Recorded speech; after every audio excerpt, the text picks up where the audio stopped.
ಬಿಸಿಲ ನಾಡು, ತೊಗರಿ ಕಣಜ ಎಂದು ಕರೆಯಲ್ಪಡುವ ನಮ್ಮ ಕಲಬುರಗಿ ಉತ್ತರ ಕರ್ನಾಟಕದ ಪ್ರಮುಖ ನಗರಗಳಲ್ಲಿ ಒಂದು. ಇಂದು ಅತ್ಯಂತ ವೇಗವಾಗಿ ಬೆಳೆಯುತ್ತಿರುವ ನಗರ. ವಾಸ್ತುಶಿಲ್ಪ, ಐತಿಹಾಸಿಕ ಮತ್ತು ಧಾರ್ಮಿಕ ಪ್ರಾಮುಖ್ಯತೆಯನ್ನು ಹೊಂದಿರುವ ಕಲಬುರಗಿ ನಗರ ಸರ್ವಧರ್ಮಗಳ ಸಂಗಮ. ಖ್ವಾಜಾ ಬಂದ ನವಾಜ್ ದರ್ಗಾ ಹೊಂದಿರುವ ಕಲಬುರಗಿ ನಗರವನ್ನು ಸೂಫಿ ನಗರವೆಂದಲೂ ಕರೆಯಲಾಗುತ್ತದೆ. ಬಸವೇಶ್ವರ ದೇವಸ್ಥಾನ, ಬುದ್ಧ ವಿಹಾರ ಮತ್ತಿತರ ಸ್ಥಳಗಳು ಕಲಬುರಗಿ ನಗರವನ್ನು ಆಕರ್ಷಣೀಯಗೊಳಿಸಿವೆ.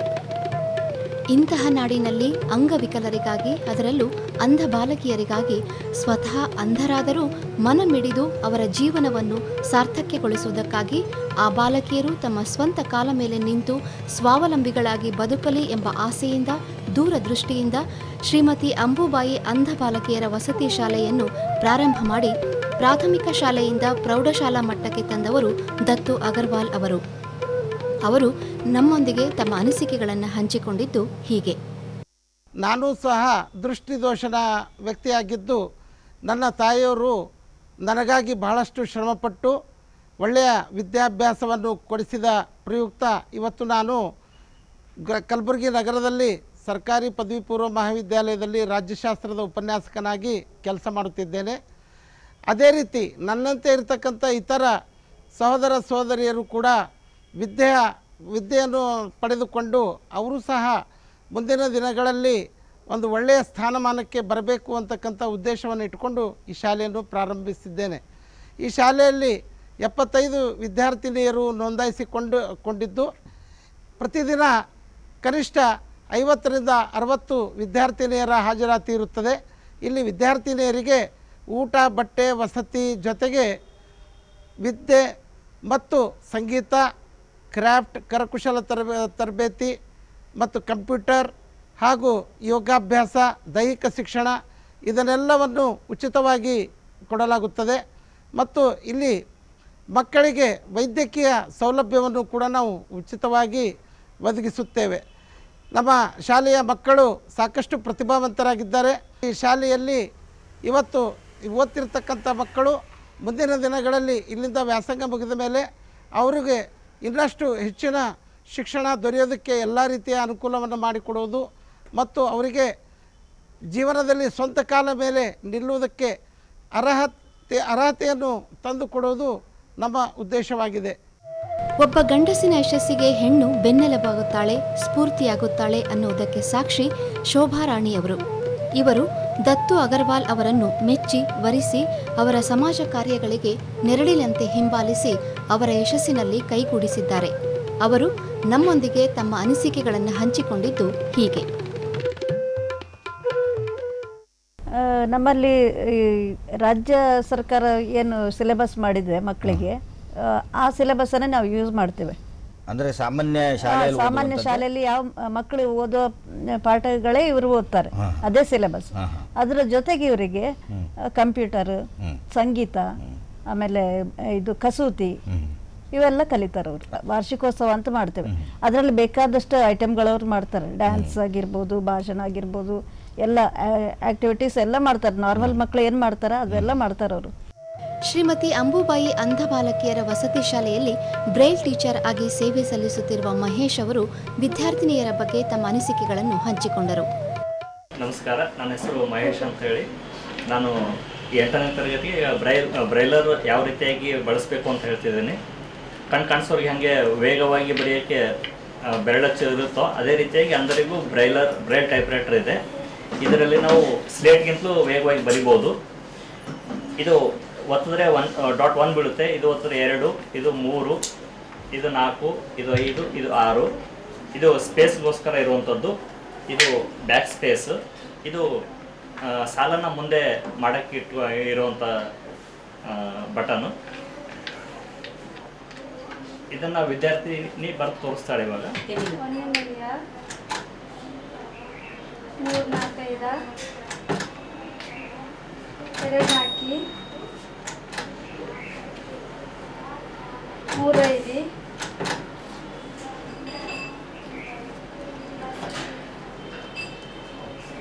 1, 3, 6.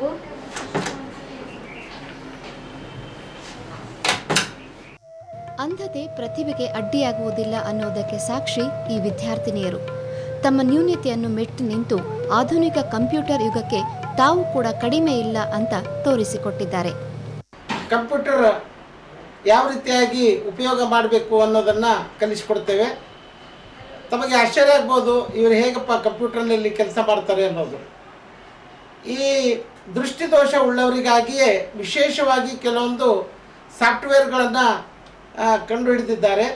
ಅದರಲ್ಲಿ ಮುಖ್ಯವಾಗಿ ನಾವು ಉಪಯೋಗ ಮಾಡ್ತಾ ಇರೋದು ಜಾಜ್ ಅಂತಕ್ಕಂಥ ಒಂದು ಸ್ಕ್ರೀನ್ ರೀಡರ್. ಜಾಜ್ ಅಂದರೆ ಜಾಬ್ ಎಕ್ಸೆಸ್ಡ್ ವಿತ್ ಸ್ಪೀಚ್. ಆ ಸಾಫ್ಟ್ವೇರನ್ನು ಅಳವಡಿಸೋದ್ರ ಮೂಲಕ ನಾವು ಕಂಪ್ಯೂಟರ್ ಕೀಬೋರ್ಡಿನಲ್ಲಿ ಏನನ್ನು ಟೈಪ್ ಮಾಡ್ತೇವೋ ಅದು ನಮಗೆ ಓದಿ ಹೇಳುತ್ತೆ. ಉದಾಹರಣೆಗೆ ವೈಶಾಲಿ ಎ ಟೈಪ್ ಮಾಡಪ್ಪ, ಎ ಟೈಪ್ ಮಾಡ್ದ, ಬಿ ಟೈಪ್ ಮಾಡು, ನಿನ್ನ ಹೆಸರು ಟೈಪ್ ಮಾಡು ವೈಶಾಲಿ ಅಂತ, VAISHALI.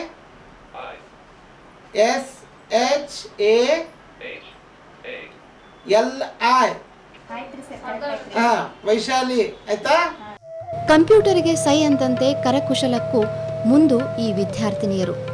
ಶಿಕ್ಷಕಿಯಾಗಿ ಸೇವೆ ಸಲ್ಲಿಸುತ್ತಿರುವ ಸಂಗೀತಾ ಅವರು ತಮ್ಮ ಅನಿಸಿಕೆಗಳನ್ನು ಹಂಚಿಕೊಂಡರು. ನನ್ನ ಹೆಸರು ಸಂಗೀತಾ ಡಿ ಠಾಕೂರ್ ಅಂತ. ನಾನು ಶ್ರೀಮತಿ ಅಂಬುಬಾಯಿ ಅಂಧ ಬಾಲಿಕೆಯರ ವಸತಿ ಶಾಲೆಯಲ್ಲಿ ಕ್ರಾಫ್ಟ್ ಶಿಕ್ಷಕಿಯಾಗಿ ಕೆಲಸ ಮಾಡುತ್ತಿದ್ದೇನೆ. ಇದು 9ನೇ ತರಗತಿ. ನಾನು ಇಲ್ಲಿ ಹುಡುಗಿಯರಿಗೆ ಪರ್ದ, ಫ್ಲವರ್ ಪಾಟು, ಗೊಂಬೆ ಫ್ರಾಕು ಮತ್ತು ಮಫ್ಲರ್, ಶಾಲು, ಈ ತರಹ ಉಲ್ಲನ್ನ ಮತ್ತು ವೈರ್ಲಿಂದ ಏನೇನು ಮಾಡ್ಬೋದು, ಹುಡುಗಿಯರು ಏನೇನು ಸಾಧ್ಯ ಅದ ಅವರಿಗೆ ಮಾಡೋಕ್ಕೆ, ಆ ಥರದೆಲ್ಲ ವೆರೈಟೀಸ್ ನಾನು ಇಲ್ಲಿ ಹೇಳ್ಕೊಡ್ತೇನೆ. ಅಂಧ ವಿದ್ಯಾರ್ಥಿನಿ ಈ ವಸತಿಯ ಶಾಲೆಯ ಬಗ್ಗೆ ತನ್ನ ಅಭಿಪ್ರಾಯವನ್ನು ವ್ಯಕ್ತಪಡಿಸಿದ್ದು ಹೀಗೆ.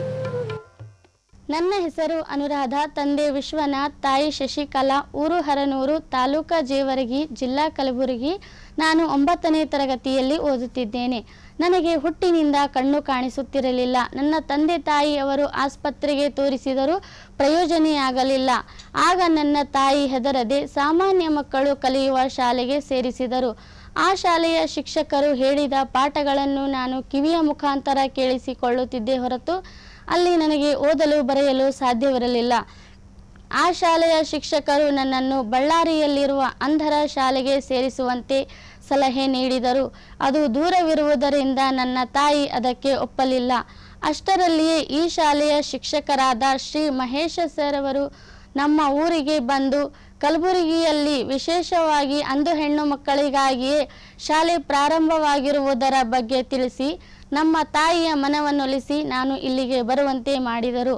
ಇಲ್ಲಿ ನನಗೆ ಒಳ್ಳೆಯ ಶಿಕ್ಷಣದ ಜೊತೆಗೆ ಊಟ, ವಸತಿ, ಸಮವಸ್ತ್ರ ದೊರೆಯುತ್ತಿವೆ. ಇಲ್ಲಿ ನಾನು ಓದು, ಬರಹ, ಗಣಕಯಂತ್ರ, ಸಂಗೀತ, ಕರಕುಶಲತೆ ತರಬೇತಿ ಪಡೆಯುತ್ತಾ ಎಲ್ಲರ ಆತ್ಮವಿಶ್ವಾಸವನ್ನು ಬೆಳೆಸಿಕೊಂಡಿದ್ದೇನೆ. ಒಂದು ವೇಳೆ ನಾನು ಇಲ್ಲಿಗೆ ಬರದಿದ್ದರೆ ಮನೆಯ ಮೂಲೆ ಗುಂಪಾಗಿ ಬದುಕಿರಬೇಕಾಗಿತ್ತು. ಎಲ್ಲ ಪಾಲಕ ಪೋಷಕರಲ್ಲಿ ನಾನು ಕೇಳಿಕೊಳ್ಳುವುದೇನೆಂದರೆ, ನಿಮ್ಮ ಮನೆಯ ಅಕ್ಕಪಕ್ಕದಲ್ಲಿ ಯಾರಾದರೂ ಅಂಧ ಹೆಣ್ಣು ಮಕ್ಕಳಿದ್ದರೆ ದಯವಿಟ್ಟು ಆ ಮಕ್ಕಳನ್ನು ಈ ಶಾಲೆಗೆ ತಂದು ಸೇರಿಸಿ ಅವರ ಜೀವನವನ್ನು ಉಜ್ವಲಗೊಳಿಸಿ. ಏಕೆಂದರೆ ಈ ಶಾಲೆ ನನ್ನ ಹಾಗೂ ನನ್ನಂಥ ಅನೇಕ ವಿದ್ಯಾರ್ಥಿನಿಯರಿಗೆ ದಾರಿದೀಪವಾಗಿದೆ. ಇನ್ನೊಂದೇನೆಂದರೆ ನಾನು ಈ ಶಾಲೆಯ ಪ್ರಥಮ ವಿದ್ಯಾರ್ಥಿನಿ ಎಂದು ಹೇಳಲು ನನಗೆ ಹೆಮ್ಮೆ ಎನಿಸುತ್ತಿದೆ. ವಿದ್ಯಾರ್ಥಿನಿಯರು ಸಂಗೀತ, ನೃತ್ಯದಲ್ಲೂ ಮುಂದು.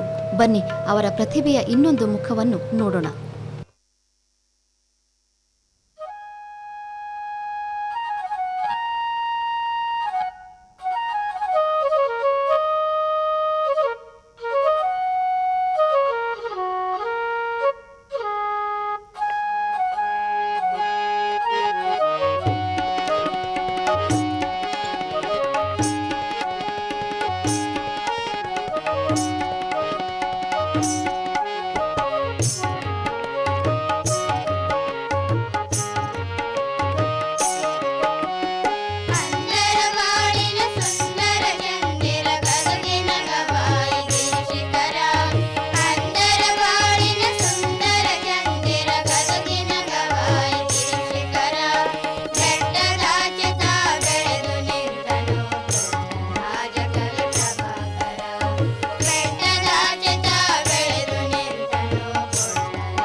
ಸುವಲಾಲಿ ಸುವಾ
ಅಂಗವಿಕಲತೆ ಕೊರತೆಯಲ್ಲ ಎಂಬುದನ್ನು ಸಾಧನೆಯ ಮೂಲಕ ತೋರಿಸಿಕೊಟ್ಟಿದ್ದಾರೆ ಈ ಬಾಲಕಿಯರು.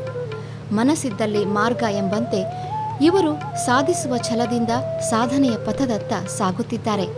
ಅವರ ಸಾಧನೆಯೇ ಅವರ ಮುಂದಿನ ಜೀವನದ ಬೆಳಕಿನ ಕಿರಣವಾಗಲಿ ಎಂಬುದು ನಮ್ಮೆಲ್ಲರ ಹಾರೈಕೆ.